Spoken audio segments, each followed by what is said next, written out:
आखिर में क्या मजबूरी रही हमारी, किस्मत ने हमें धोखा दे दिया या जिस देश में जन्म लिए उस देश में उस समय विद्वान ही कम पड़ गए। हमने तो सिर्फ शून्य पर शास्त्रार्थ कहा था, किसी और को नहीं, विश्वविद्यालय को, कहीं और नहीं।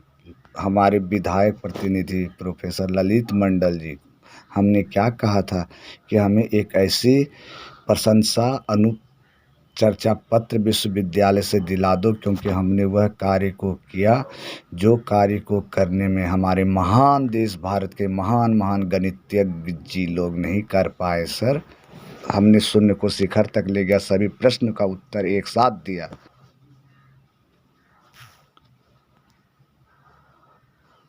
क्या संपूर्ण भारतवर्ष में एक भी ऐसे विश्वविद्यालय नहीं जो शून्य राज अंक की चुनौतियों को स्वीकार करे और शून्य पर शास्त्रार्थ धरातल तरीका से, गणित तरीका से, ना कि ओल झोल से। कुछ कहना जरूरी है आप देशवासियों से कि हमारी समस्याओं का समाधान कौन करेगा। नेताजी कर नहीं पाए, विधायक जी कर नहीं पाए, विद्वान रुक नहीं पाए, सर्वोच्च न्यायालय कुछ कह नहीं पाए, आखिर करेगा कौन? जनता जनार्दन करेगा क्या जी? जनता जनार्दन करे तो क्यों करे? क्योंकि यह तो कर्तव्य न सरकार की थी न न्यायपालिका का था। यह तो कर्तव्य सर्वप्रथम था किसी विश्वविद्यालय का, चाहे वो अपने भारतवर्ष का विश्वविद्यालय हो या अन्य किसी दूसरे देश का विश्वविद्यालय हो, क्योंकि हमारे द्वारा की गई बात नवीन और नूतन बात थी, ऐसी बात थी जो आज तक किसी विद्वानों के द्वारा सत्यापन में नहीं लाया गया। हमारे प्राकृतिक में तो सब कुछ पहले से उपस्थित होता है, हमें तो सिर्फ उसे ज्ञात करना होता है, उसे समझना होता है और उसके उदाहरण लेना होता है। 12वीं शताब्दी में मात्र एक गलती हमारे महान भारत के महान गणितज्ञ भास्कर जी द्वितीय के द्वारा 12वीं शताब्दी में मात्र एक श्लोक, और इसी श्लोक पर हमने रांची उच्च न्यायालय में रीच याचिका भी दायर की थी।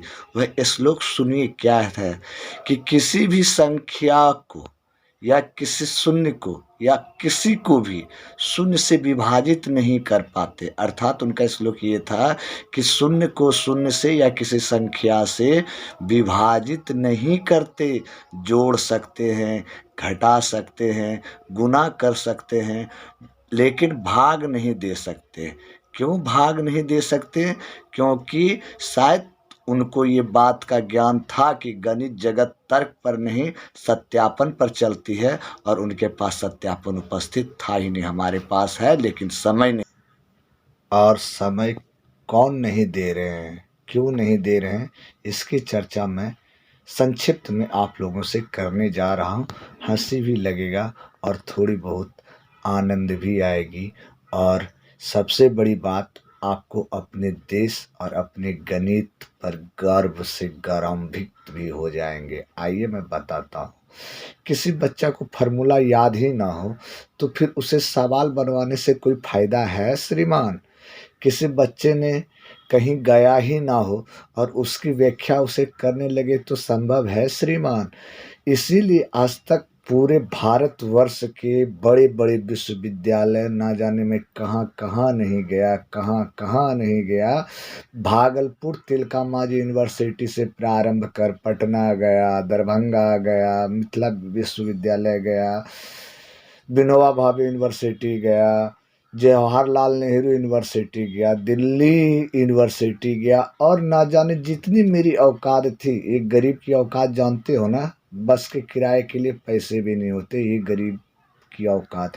मेरे जितने औकात थे उतने किया, धरना, अनशन, क्या क्या नहीं किया, सिर्फ इसलिए कि भारत के एक महान एक लोग हमें विश्वविद्यालय के समक्ष खड़ा करके या तो हमारी लोहा को तोड़वा दे या तो हमारी लोहा को जोड़ दे संपूर्ण विश्व के लिए, ताकि संपूर्ण विश्व फिर से ज्ञात रखे भारत की बहुमूल्य शून्य पर सिद्धांत और शर्त जो पहले आज तक किसी ने नहीं रच पाई। मैं मौका मांगता हूँ आप सब। आप हमें विश्वविद्यालय तक पहुंचाओ सरकार। मैं भारत के नाम में 4 चांद नहीं, 4 का स्क्वायर 16 चांद लगा दूंगा। देख रहे हो, ये कुलपति एडवांस कह रहे हैं, लेकिन ये सच कौन बताएगा? कौन कौन बताएगा? अरे जागो नेता मंत्री जी, सिर्फ आप ही भारत का नाम ऊंचा नहीं कर रहे हो।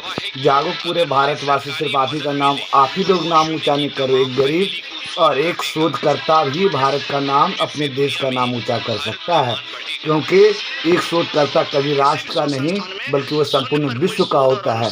और अगर एस रामानुजन को नहीं अगर मदद मिलता एच हार्डी के द्वारा, तो आज भारत में 22 दिसंबर कभी नहीं मनाया जाता। विद्वानों के बीच में उपस्थित करें, जहां कि मैं अपनी प्रतिभा को पूर्ण रूप से सत्यापन कर सिद्धांतिक रूपों से स्थापित कर सके। शून्य का आविष्कार गणित के इतिहास में एक महान खोज मानी जाती है। करीब 1300 साल पहले आर्यभट्ट ने शून्य का खोज किया था। अब आर्यभट्ट समेत तमाम गणितज्ञों के सिद्धांत को धनबाद के शून्य राज्य अंक चुनौती दे रहे हैं। देखने वाली बात होगी कि उनकी चुनौती को वर्तमान गणितज्ञ कितनी गंभीरता से लेते हैं।